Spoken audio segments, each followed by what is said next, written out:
April 26 அமெரிக்க அதிபர் கலந்து கொண்ட விருந்து நிகழ்ச்சியில் கோலோ தாமஸ் ஆலன் அப்படிங்கிற 31 வயது இளைஞன் துப்பாக்கிச்சூடு நடத்தியிருக்கிறார்.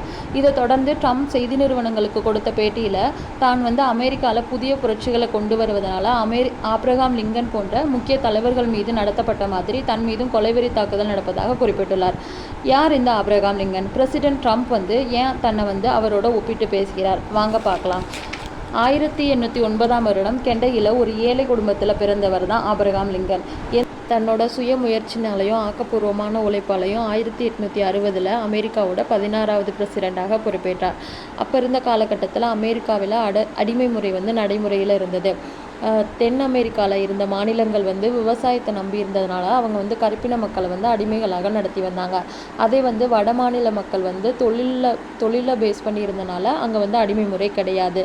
ஸோ ஆப்ரஹாம் லிங்கன் பிரசிடெண்டாக பதவி ஏற்ற உடனே அடிமை முறையை ஒழிக்கணும் அப்படிங்கிறது அவரோட மிகப்பெரிய கொள்கையாக இருந்தது. 1863 இதுக்காக விடுதலை பிரகடனத்தை வெளியிட்டு அடிமை முறையை சட்டப்படி ஒழித்தார். இதனால் அமெரிக்காவில் உள்நாட்டு போர் மூண்டது.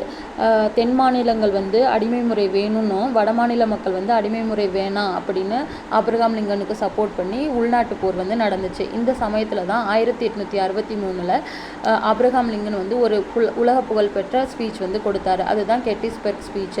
அதாவது என்னன்னா, மக்களால் மக்களுக்காக மக்களே நடத்துவது தான் மக்களாட்சி அப்படிங்கிற ஒரு புகழ்பெற்ற மக்களாட்சி பற்றிய விளக்கத்தை ஆப்ரஹாம் லிங்கன் அந்த உரையில் குறிப்பிட்டார். இதை தொடர்ந்து 1865 மக்களவையில் 3/2 பங்கு பெரும்பான்மையை பெற்று அடிமைத்தனத்தை மொத்தமாக ஒழிக்கணும் அப்படிங்கிற தீர்மானம் நிறைவேற்றப்பட்டது. அமெரிக்காவில் உள்நாட்டு போர் முடிஞ்சு அடிமை முறை முற்றிலுமாக ஒழிக்கப்பட்டது. ஆனால் அதற்காக போராடிய ஆப்ரஹாம் லிங்கனால் அந்த சந்தோஷத்தை முழுமையாக கொண்டாட முடியலை. April 14 John Wilkes Booth Abraham லிங்கனை சுட்டார். ஏப்ரல் 15 1865 ஆப்ரஹாம் லிங்கன் உயிர் பிரிந்தது. ஆப்ரஹாம் லிங்கன் ஒரு தலை சிறந்த பிரசிடென்ட், போராளி, அடிமை முறையை ஒழித்தவர், சுதந்திர அமெரிக்காவை உருவாக்கினவர். இப்போ நீங்கள் சொல்லுங்கள், அமெரிக்க பிரசிடென்ட் ட்ரம்ப் தன்னை ஆப்ரஹாம் லிங்கனோட கம்பேர் பண்ணுறது சரியா? ஆப்ரஹாம் லிங்கன் மாதிரி ட்ரம்ப் ஒரு சிறந்த போராளியா? சுதந்திரத்தை விரும்புகிறாரா? ஈரான் கூட போர் நடத்துறது ட்ரம்ப்போட டெமோக்ரஸி பற்றி வெளிப்படுத்துது. ஆப்ரஹாம் லிங்கன் 2 முறை அமெரிக்காவோட பிரசிடெண்டாக இருந்திருக்காரு. அதே மாதிரி அதிபர் ட்ரம்ப்பும் 2 முறை அமெரிக்காவோட பிரசிடெண்டாக இருந்திருக்காரு. இது ஒரு ஒற்றுமை. இது தவிர அவங்க 2 பேருக்கு இடையில என்ன ஒற்றுமை இருக்குது அப்படிங்கிறத கமெண்ட் பண்ணுங்கள். ட்ரம்ப் தன்னை ஆப்ரஹாம் லிங்கனோட கம்பேர் பண்ணுறது சரியா இல்லையா? அதை பற்றியும் சொல்லுங்கள். நம்மளோட சேனல் உங்களுக்கு பிடிச்சிருந்தா லைக் பண்ணுங்கள், ஷேர் பண்ணுங்கள், சப்ஸ்கிரைப் பண்ணுங்கள். தேங்க்யூ.